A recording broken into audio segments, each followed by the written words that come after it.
তো এখন আমরা পড়ব causes or factors responsible for genital prolapse.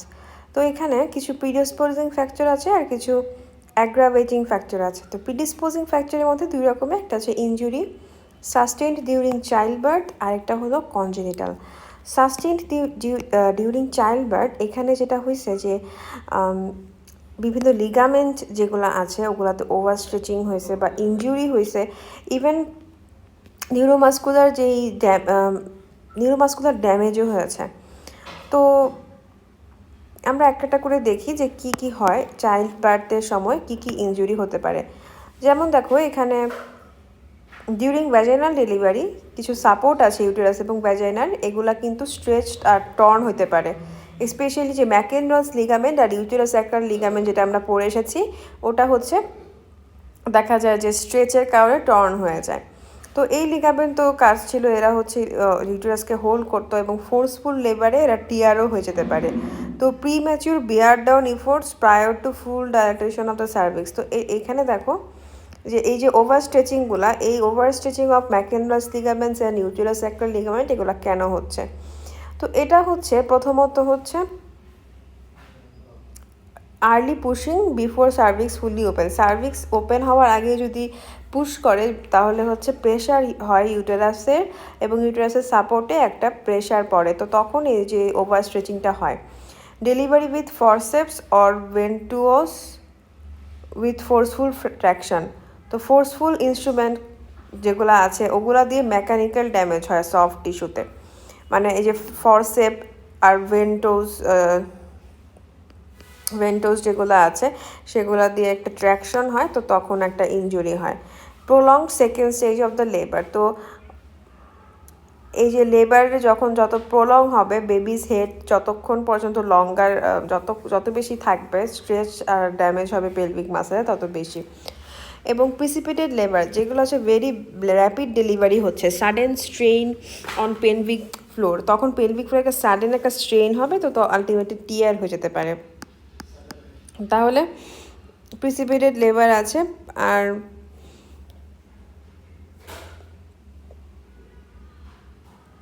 তো এগুলা হচ্ছে কারণ।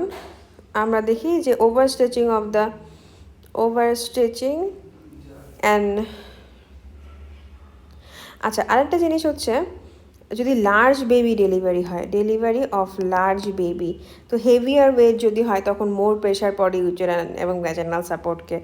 ইভেন এমন যদি হয় manual removal of placenta in third stage or obstructed labour, যদি ফোর্সফুলি ম্যানিপুলেশন করি ইউটেরাসের ভেতরে, তাহলে দেখা যায় যে লিগামেন্টসগুলোতে স্ট্রেচ হবে।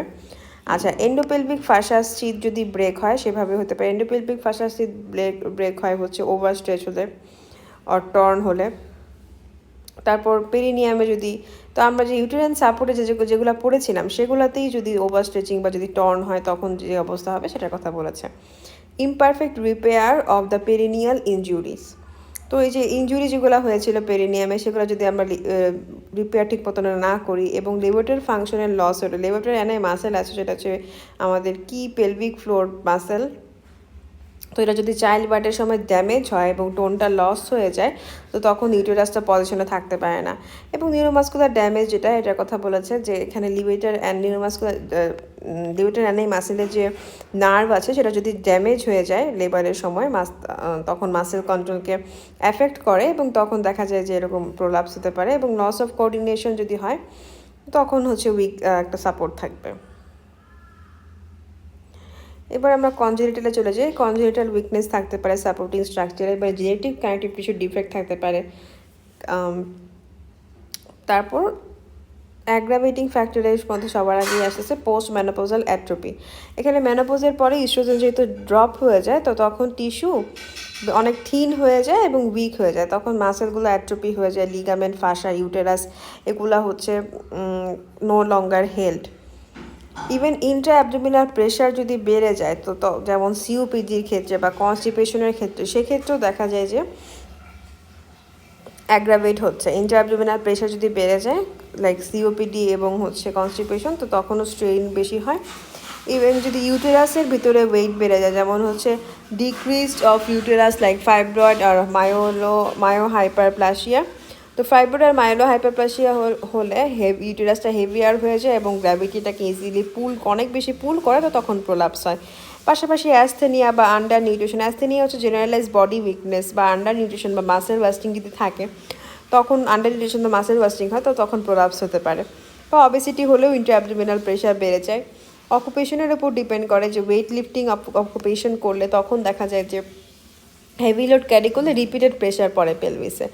তারপর collagen tissue repair with age, collagen টিস্যুতে healing and maintenance of the pelvic support, তো তখন হচ্ছে টিস্যু ডিজেনারেট হয়ে যায় ওভার টাইম, তখন বয়স হলে দেখা যায় যে এরকম পেলভিক ফ্লোটা উইক হয়ে গেছে। এবং স্মোকিং আমরা জানি নিকোটিন যেটা কোলাজেন সিনথেসিসকে অ্যাফেক্ট করে, তো তখন টিস্যু রিপেয়ারটা বাধাগ্রস্ত হয়, সেক্ষেত্রে প্রোলাপসের চান্সেস বেড়ে যায়। তো ফার্স্টে এখন আমরা দেখি predisposing factor of genital prolapse. এটা তো যেগুলো আমরা পড়ে এসেছি, trauma to vaginal delivery causing injury, ligament, endopelvic fascia, levator ani muscle, perineal body, এগুলোতে যদি ইনজুরি হয়, তখন ভ্যাজাইনাল ডেলিভারিতে যদি ইনজুরি হয় তখন এগুলো হতে পারে। এবং কনজেনিটাল হচ্ছে জেনেটিক ফ্যাক্টর কিছু আছে, যে টাইপ 1 কোলাজেনের ডিক্রিজড রেশিও, আর স্পাইনাল বাইফিডা যদি থাকে। তো স্পাইনাল বাইফিডা জিনিসটা কীরকম, এটা হচ্ছে নিউরাল টিপ যদি ডিফেক্ট থাকে, তো তখন এরকম হতে পারে, নার্ভের সমস্যা, তো তখন মাসেল ঠিক মতনে কাজ করবে না, উইক হয়ে যাবে মাসেল। আচ্ছা, এবার আমরা চলে যাই common causes of the genital prolapse in our country.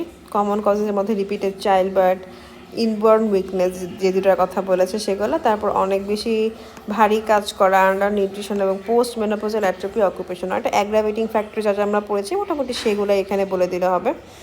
এবং ইভেন যেগুলো প্রিডিসপোজিং ফ্যাক্টরের মধ্যে পড়েছি, চাইল্ড বার্থ আর কনজেনিটাল, সেটাও এইখানে সবার আগে বলতে হবে, common cause of genital prolapse in our country. তো এখন আমরা সরাসরি চলে যাই